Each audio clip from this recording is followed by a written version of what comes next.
La Société nationale des Québécoises et des Québécois de la région de Thetford est heureuse de vous présenter cette émission.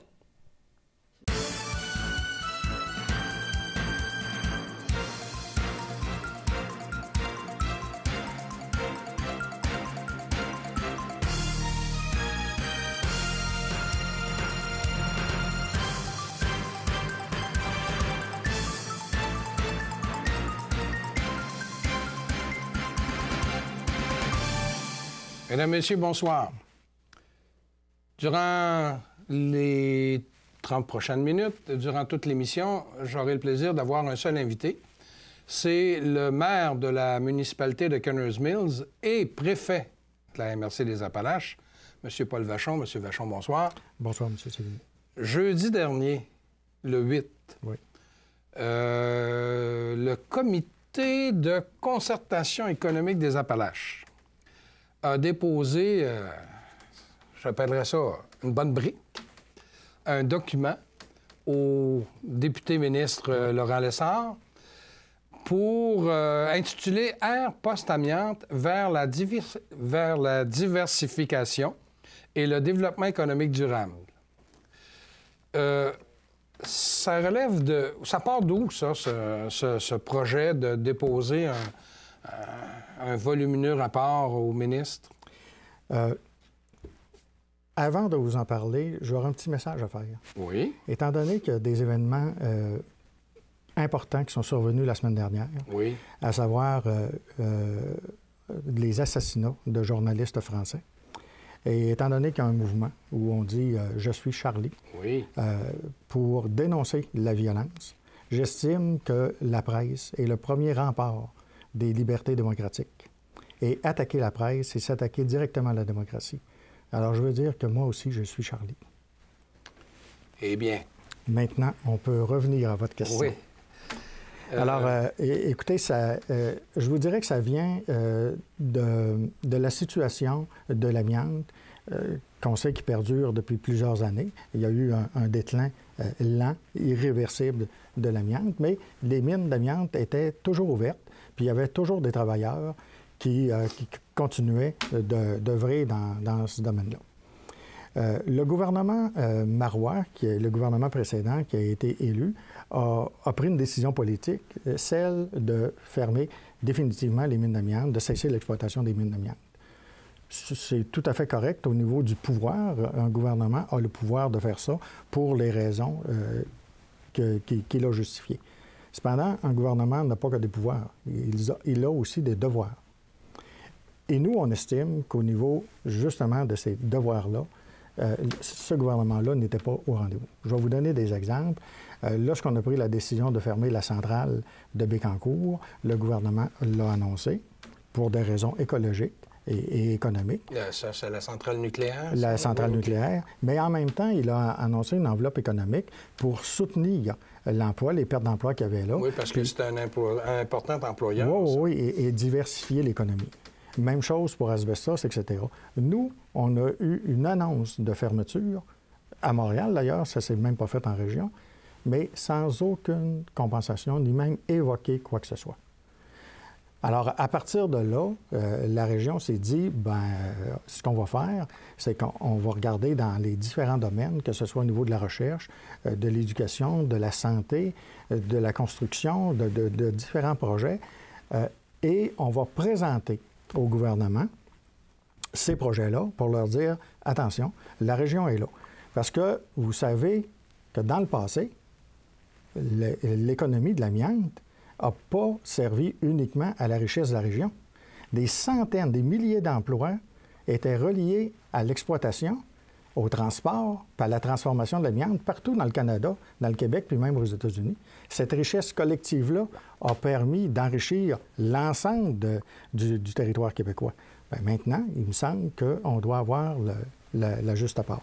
Et d'ailleurs, lors des élections, le premier ministre du Québec lui-même, Philippe Couillard, a dit « La région traverse une période difficile. Nous allons vous soutenir. Nous allons être avec vous. C'est tout le Québec qui va faire passer la région à la prochaine époque. C'est notre responsabilité. Non seulement vous le méritez, vous y avez droit. » Philippe Couillard, 2 avril 2014, et s'est tiré de la tribune. 2 avril 2014, ça fait pas un an, ça? C'est récent. Alors, on pourra toujours dire qu'il a été mal cité, là, mais il n'en demeure pas moins que maintenant, la balle est dans le camp du gouvernement. Nous, on a remis à notre ministre et notre député, Laurent Lessard, ce cahier-là dans lequel il y a différents projets, et ces projets-là totalisent une enveloppe de 120 millions. Ça ne veut pas dire qu'on va avoir 120 millions, mais ça veut dire qu'il y a des projets qui sont déjà en cours, qu'on leur demande de prioriser pour développer notre région. J'ai envie de vous faire passer une réflexion, M. Vachon. Je trouve ça ironique un petit peu de voir que c'est le Parti québécois qui a essayé de revaloriser le secteur minier de l'amiante en devenant propriétaire d'une compagnie, en créant la Société nationale de l'amiante. Et quelques années plus tard, c'est le même parti au pouvoir qui met la clé dans la porte. Je trouve ça... Ça pourrait être ironique si on pensait que les partis continuent, année après année, à véhiculer l'idéologie qui les a créés ou qui les a fait naître. Les partis sont composés d'individus, les individus changent. Donc, nécessairement, le parti change et les intérêts changent.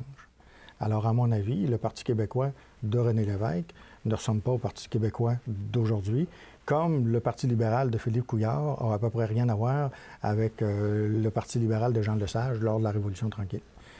Ces partis-là évoluent au gré du temps et leurs intérêts électoraux dépendent des situations aussi.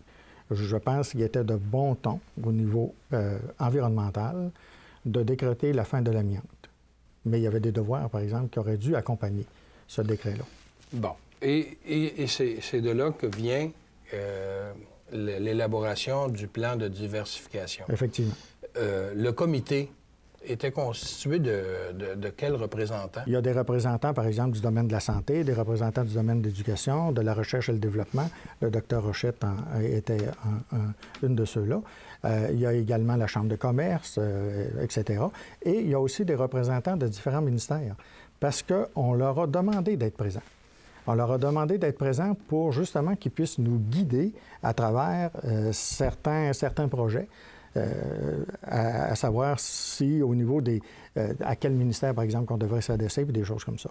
Alors, c'est un peu de cette façon-là qu'est constitué le comité. Si on est aujourd'hui, là, vous l'avez déposé le 8 janvier. On l'a déposé le 8, oui. À l'épaisseur, là, il y a des gens qui ont travaillé, là. Oui. Il y a eu Mais ça ne s'est pas fait. Il ne faut pas penser qu'on a pris 2 ans puis 3 ans à faire ça. Là. Ça s'est fait. Non. Ça s'est fait rapidement, en quelques mois. Il y avait une équipe qui a travaillé très, très fort. Il y avait déjà des projets qui étaient en marche. Et ces projets-là étaient demandés, mais étaient retardés pour différentes raisons. Ces projets-là sont revenus de l'avant. Je pense notamment aux commissions scolaires, avec des créneaux particuliers pour développer la région. Le cégep également est un de ceux-là, ou le centre de santé. Alors, les équipes ont toutes été mises au travail dans différents secteurs et ça a été présenté. Il y a des projets qui peuvent être des projets qu'on pourrait qualifier de modestes. Je pense à la Chambre de commerce avec instaurer un commerce en ligne, alors qu'on n'est pas équipé actuellement au niveau des commerces en ligne pour notre région ici. C'est un projet qui est autour de 2 ou 3 millions, si ma mémoire est bonne. Alors, c'est relativement modeste, ça, comparé à des projets de recherche et de développement comme le centre de transformation du collège. Mais il n'y a pas de mauvais projets. Ou il n'y a pas de petits projets. Il n'y a pas de petits projets. Il y a des projets importants qui vont créer puis qui vont stimuler l'économie de notre région. Pouvez-vous me donner quelques exemples là, de projets qui sont inclus dans cette brique-là? Bien, je vais vous en donner un. Je ne suis même pas sûr qu'il est inclus là-dedans. Bien, c'est parce qu'il me fascinait, là. Bon, OK. Je m'en rappelle. Mais il est peut-être là-dedans, mais on verra. Le sous-sol de notre région, notamment de la ville de Tufton, il est plein de galeries souterraines, des galeries de mines, notamment la belle Asbestos, qui était une des plus grandes mines souterraines au Québec. Depuis la fin de l'extraction, ces mines-là sont inondées. Ah oui, les galeries. Les galeries. Parce qu'il n'y a plus de pompe pour aspirer l'eau. Il n'y a plus rien, alors c'est inondé. Le sous-sol, on sait qu'il contient de la chaleur. Donc, il y a des possibilités énergétiques de géothermie qui pourraient être très, très intéressantes. Il y a des bâtiments de mines qui sont abandonnés. On pourrait transformer ces bâtiments-là, soit en entrepôts de toute nature, on pourrait même faire des serres, on pourrait aller chercher l'énergie locale située dans notre sous-sol, en géothermie, qui pourrait, par exemple, venir alimenter en énergie les projets qu'on ferait. Ça vous donne des exemples là, de création. Là, à ce moment-là, on est au niveau de la création de nouvelles choses. Et ça vous donne un exemple là, de projets qui sont présentés dans un document comme celui-là. Moi, je me souviens qu'il y a quelqu'un ici à Thetford, là, je ne suis plus capable de situer l'époque, qui avait parlé de l'élaboration de culture de champignons dans les galeries souterraines. Des projets spécifiques comme ça, ça, je le sais pas, là, parce que... Mais moi, je me souviens, là, de mémoire. Là. Mais vous voyez qu'il y a des possibilités. Puis je vous donnais comme exemple la Chambre de commerce avec un commerce en ligne. Puis il y a l'hôpital aussi au niveau de machinerie, puis tout ça. Mais avec les dernières décisions du gouvernement actuel, du gouvernement de M. Couillard, l'austérité, hein? C'est un mot à la mode maintenant, là. Comment vous pensez que votre document va être perçu par les autorités là, qui coupent tout partout? L'austérité, puis d'ailleurs, le gouvernement ne veut pas utiliser ce mot-là. Non, il ne l'utilise pas. On va l'utiliser, nous autres. L'austérité, là, si je comprends bien, c'est de vouloir éviter les doublons, de vouloir sabrer dans les structures. Il n'y a rien dans ça, de structure. C'est pas de ça qu'on parle, nous. Nous, on parle de développement économique. Ça ne sera plus de l'austérité si on dit non au développement économique, ça va être de la récession. Nous, c'est pas de l'austérité qu'on fait là. C'est du développement économique. Oui. Alors, si on veut éviter l'austérité, justement, il faut faire du développement économique. Et on ne s'en va pas du tout, nous autres, dans la création de nouvelles structures. Pas du tout. Si on fait de la recherche et du développement, c'est pas pour avoir payé un conseil d'administration. C'est pour engager des chercheurs qui vont trouver des solutions à des problèmes que nous avons. Ça, c'est pas de l'austérité, c'est du développement. OK. Comment était le ministre Lessard? M. Lessard-Laurent était là, j'imagine, oui, au dépôt officiel du document. Il était là. Comment l'a-t-il reçu? Bien, je vous dirais, entre l'embarras et l'enthousiasme, dans le sens qu'il sent que la région est mobilisée pour dire ça suffit, là, on est une région dynamique, puis on veut continuer de contribuer au développement du Québec.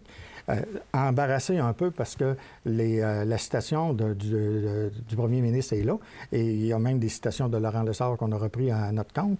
Donc, à quelque part, ils sont attachés aussi avec leurs promesses électorales qu'ils ont faites. Et pour nous, maintenant, la balle est dans leur camp. Nous, c'est là qu'on est rendu. Écoutez, ça ne peut pas être pire. On n'a rien eu. On ne peut pas être en bas de ça. Okay. C'est impossible qu'on perde. On ne peut pas être en bas de zéro. Donc, l'exercice qu'on fait, c'est un exercice gagnant. Il est impossible de perdre.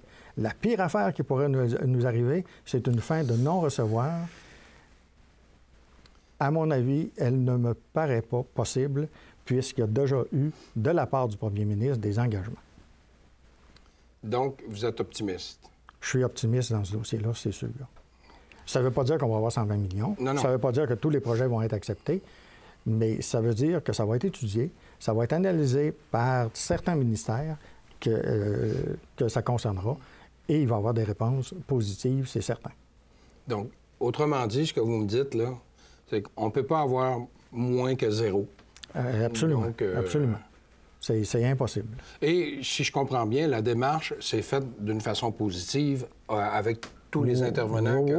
Oui, absolument. C'est positif, là. Ça n'a rien à voir à commencer à chialer. Dire, non. Voici, on veut continuer à accentuer notre développement économique. Voici comment le gouvernement pourrait nous aider, compte tenu du fait que c'est le gouvernement qui a pris une décision qui est venue appauvrir notre structure économique. Et c'est très pratique. Par exemple, je ne sais pas si ce projet-là, de façon spécifique, il est dans le cahier, mais je pense au cégep. Puis, étant donné qu'on a maintenant un parc éolien, il y a des développements technologiques que le collège voudrait faire par rapport à la technologie de l'éolienne. Bien, demander des créneaux comme ça dans le secteur de l'éducation, c'est tout à fait approprié. On n'enlève rien à personne, là.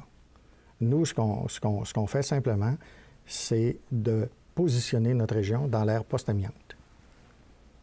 Donc, vous me dites que jeudi dernier, le ministre, donc, c'est positif. A accueilli de façon très positive et il s'est engagé à l'étudier et il s'est engagé à le présenter au premier ministre. C'est un engagement formel qu'on a du ministre de présenter notre cahier au premier ministre et d'avoir des réponses. Bon. Puis comme vous dites, étant donné que c'est une démarche positive, ça va être difficile de la rejeter puis de mettre ça sur une tablette pour que la poussière pogne dessus, non? Non, ça c'est... De toute façon, j'ai l'impression que les intervenants économiques du milieu vont peut-être dépoussiérer un peu le document en quelques mois, si vous n'avez pas eu de réponse, tel que je connais plusieurs, dont le préfet. Ça restera pas là. Non. On n'a pas travaillé pour rien, là. Bon. On a d'autres choses à faire. Ouais. Alors, si on l'a fait, c'est pour avoir des résultats, puis on va avoir des résultats. OK. C'est clair. J'ai soulevé le mot austérité, qui ne fait pas partie du vocabulaire gouvernemental, mais qui fait partie de ce que les gens perçoivent, en tout cas, de ce qui arrive, les décisions. On a craint beaucoup, avant les fêtes, de la disparition de notre société de développement économique. Est-ce qu'il y a du nouveau par rapport à ça? Parce que la SDE, maintenant, relève de la MRC, hein? C'est une de vos entités. Comme ça l'a toujours été. Oui. C'est-à-dire que c'est un organisme sans but lucratif, autonome, mais qu'on finance, nous, à raison d'environ 240 000 par année. Le reste du financement venait du gouvernement, autour de 600 000, si ma mémoire est bonne, ce qui faisait un budget d'environ 1 million de dollars. Le gouvernement a décidé de couper 60 de ce budget-là. Donc, c'est une catastrophe. Parce que le mandat d'un CLD, ça le dit, un centre local de développement. Puis nous, ça s'appelait une SDE, Société de développement économique. Le nom le dit. C'est là pour accompagner des entreprises et pour leur permettre d'avoir le petit coup de pouce pour démarrer. Il y a beaucoup de restaurants qu'on a actuellement à Thetford ou de petites entreprises qu'on a à Thetford qui sont là grâce à l'appui de la SDE, du CLD, leur appui financier et leur appui au niveau des conseils. C'est sûr qu'on est dans une situation de crise. Et le CLD ne fait qu'ajouter à ce qui se passe au niveau de la région. On a la commission scolaire, on a les agences de santé, on a l'abolition des CRE, on a la disparition des centres de jeunesse. Ça fait beaucoup. Lorsqu'on est à Québec ou à Montréal, ça peut toujours aller. Parce que ces villes-là ont des départements économiques suffisamment forts qui sont capables de prendre la relève. Nous, on n'a pas ça. En région, ce sont ces organisations-là qui font le travail. Évidemment que ça nous inquiète. Dans le cas du CLD, on a mandaté le président du CLD, qui est le maire de Thetford, Marc-Alexandre Brousseau, à nous présenter différents scénarios à la MRC d'ici la fin février. À la fin février, différents scénarios doivent être présentés tenant compte des réalités gouvernementales. Ça, c'est la volonté des maires. On a reconduit intégralement notre subvention de 240 000. On ne veut pas mettre fin au CLD. On veut sauver cette entreprise-là, cette organisation-là, parce qu'elle a servi les intérêts de notre région et qu'elle continue de les servir. Alors, on va trouver des moyens pour être capable de continuer autrement, mais être capable de continuer à servir le développement économique de notre région. Mais vous parlez de développement économique, là, puis avec raison, mais la société de développement économique, là, c'est au-delà de ça. C'est du vécu quotidien, c'est du vécu... Je prends l'exemple, là. Moi, je suis président du chemin des artisans. Mais je peux vous dire que grâce au CLD, si le chemin des artisans existe encore, et on a un appui indéfectible. Et d'ailleurs, j'ai remercié le directeur général et le président de la SDE de nous donner cette chance-là. Il y a 2 employés qui nous appuient. On les appelle nos anges gardiens. C'est pas pour rien. Et là, oui, c'est un certain développement économique, bien sûr, parce que quand on fait le chemin des artisans sur 4 jours, puis qu'on reçoit 17 000 visiteurs, dont 9 000 qui viennent de l'extérieur de la région, ça donne un essor économique. Puis ça permet à des artistes, des artisans, de pouvoir, certains en vivent, puis d'autres, bien, de pouvoir vendre leur stock. Mais c'est grâce à la SDE, ça. Monsieur Sévigny, je me réjouis de vous entendre dire que la culture, c'est de l'économie. Oui. Parce que ça l'est. Oui. Écoutez, Québec, là, c'est d'abord une ville culturelle, touristique. C'est par sa culture que Québec attire des gens. Moi, j'ai toujours dit, il n'y a pas de ville où il n'y a pas de région sans avenir, il y a des villes ou des régions sans projet. Un projet, c'est un gage d'avenir. Alors, continuons d'être dynamiques puis de faire des choses. Le chemin des artisans, c'est unique. C'est extraordinaire. Ça attire des gens de l'extérieur. Ça fait connaître nos artistes. C'est de l'économie. Et lorsque l'économie passe par la culture, c'est un plus. Oui.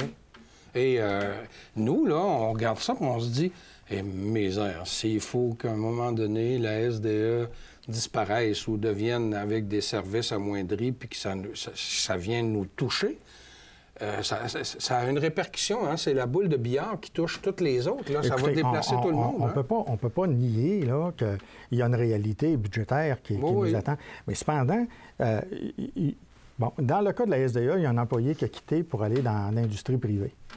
Ah, là, on vient d'avoir tout à coup une marge de manœuvre. À l'Office de tourisme, le directeur général prend sa retraite. On vient d'avoir une deuxième marge de manœuvre. C'est avec ça qu'on va travailler. Il y a de l'attrition. Il y a également quelques employés qui sont près de la retraite. Alors, il y a de l'attrition. On va être capable de faire des choses sans faire de dégâts. On va être capable de sauver notre organisation. J'en suis persuadé.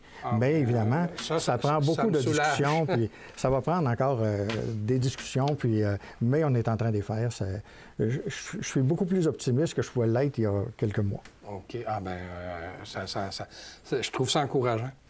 La dernière fois qu'on s'est vu, on a parlé de l'élaboration d'un projet de transport collectif à l'extérieur de la ville de Thetford. On a Taxibus ici, dans la ville. Oui.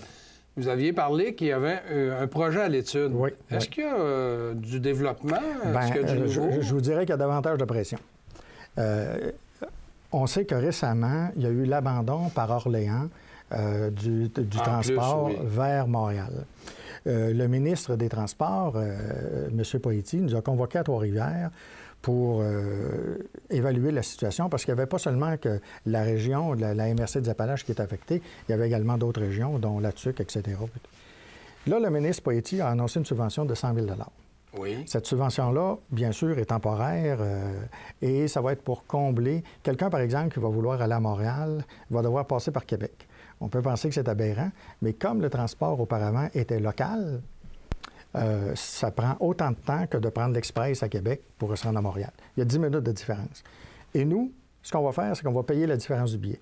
Donc, au lieu d'aller, mettons, à Montréal pour 80 $, ça va coûter 40 $ parce qu'on va rembourser le transporteur. Alors, ça, je vous dirais là, que c'est ce qu'on a fait dans les dernières semaines pour éviter la catastrophe, là, pas qu'on ait une région qui soit coupée du monde. On est en train de regarder au niveau du trajet, par exemple, pour le transport collectif, et auparavant, il se faisait via Saint-Ferdinand. Là, on pense à un autre trajet qui se ferait plutôt via Disraeli et Garde Bay pour se rendre à Victo. À partir de Victo, il y a un transporteur pour aller à Montréal. Oui. Alors, au niveau de notre transport collectif, nous, il s'agit de se rendre jusqu'à Garde Bay. Puis à partir de Garde Bay, négocier avec la MRC pour être capable de rendre les gens à Victo, ou même nous autres subventionnés pour se rendre à Victo, pour ne pas abandonner la région. Ça n'a pas de bon sens. Alors, c'est sûr que cette année, on va travailler très fort sur notre transport collectif. On en a besoin, c'est urgent. C'est une nécessité. Avec notre nouveau tronçon de la route 112, là, qui devrait... 2015, il est prévu. S'ouvrir à l'automne 2015. Oui, il est prévu. J'ai eu le plaisir de recevoir M. Gosselin, le maire de Coleraine, à l'automne. Et puis, vous veniez, je ne sais pas si le préfet avait été invité, mais vous avez fait le tour. Ouais. Là, puis, et lui, M. Gosselin m'a dit qu'il était très impressionné par les travaux et puis l'avancement des travaux. Puis lui, il était très optimiste que tel que prévu, tel que promis, à l'automne 2015, enfin. Oui, effectivement. Ce qui m'embarrasse, cependant, dans ce dossier-là, c'est les exigences qu'on a aujourd'hui vis-à-vis de l'amiante. Ah ben oui. Hein. On a des exigences plus importantes que lorsqu'on avait les mines d'amiante en opération. C'est assez spécial. Autrement dit, on est plus catholique que le pape. On est plus catholique que le pape. Et de façon anecdotique, on le voit ici dans la région, on a des gens qui travaillent avec des masques et des scaphandres, puis on a des passants à côté qui sont en camisole puis qui regardent travailler en rigolant. Alors, à quelque part, là, il y a un non-sens. Et il faut absolument... On a des rencontres à l'heure actuelle avec la CSST. Oui, le maire de Thetford en a déjà parlé. Il travaille très fort sur... C'est un de ses points, ça, lorsqu'il il travaille très fort sur ce dossier-là. On n'a pas progressé beaucoup, mais au moins, on se rencontre, on se parle. Puis là encore, c'est un dossier dans lequel on ne peut perdre. C'est impossible, parce qu'on est allé beaucoup trop loin dans ce dossier-là. Le docteur Philippe Lessard, qui est le directeur de la santé publique, disait, par exemple, nous, on ne peut pas émettre d'avis favorable sur quoi que ce soit, puisque le danger n'est pas nul. Mais un danger zéro, un risque zéro, ça n'existe pas nulle part. Ouais. On est en danger de mort, vous et moi, puisqu'on est en vie. Oui. À quelque part, là, le bon sens doit prévaloir. Et on pense que dans ce dossier-là, le bon sens a quitté la route. La 112 devrait être prise en 2015. Espérons que ça va revenir. Bon, il reste une minute. Vous en prie. On est au début de l'année 2015. Est-ce que vous vous entrevoyez avec justement le dépôt de ce projet-là, l'aire prostamiante, là, le document, tout ça? Est-ce que vous entrevoyez l'année 2015, malgré tout, là, avec optimisme? Oui, malgré le fait qu'on pense que l'austérité n'est pas terminée, qu'il va y avoir encore des demandes qui vont être faites. Cependant, moi, je pense qu'on est à bonne place. Si on prend les commissions scolaires, par exemple, on a choisi d'être avec les navigateurs. C'est pas un choix, là. Si on avait demandé aux gens, voulez-vous rester comme c'était, tout le monde va dire oui. Mais dans le cas d'être avec les navigateurs, c'est une bonne décision. Parce que les navigateurs, c'est une commission scolaire qui est en expansion. Donc, si on fait partie d'une commission scolaire qui est en expansion, c'est le débordement des villes de Lévis puis de Québec vers le Binière. Alors, si on fait partie d'une commission scolaire qui est en expansion, nous sommes donc en expansion. Il y a donc des possibilités. À mon avis, là, sans voir la région avec des lunettes roses, on peut la voir de façon un peu plus positive que celle qu'on avait auparavant. Bien, M. Vachon, je vous remercie beaucoup. Je vous en prie. Donc, j'avais le plaisir de recevoir le préfet de la MRC des Appalaches et maire de la municipalité de Conners Mills, la municipalité en banlieue de Thetford maintenant. C'est la nouvelle banlieue de Thetford, M. Paul Vachon. Je vous invite à nous revenir la semaine prochaine.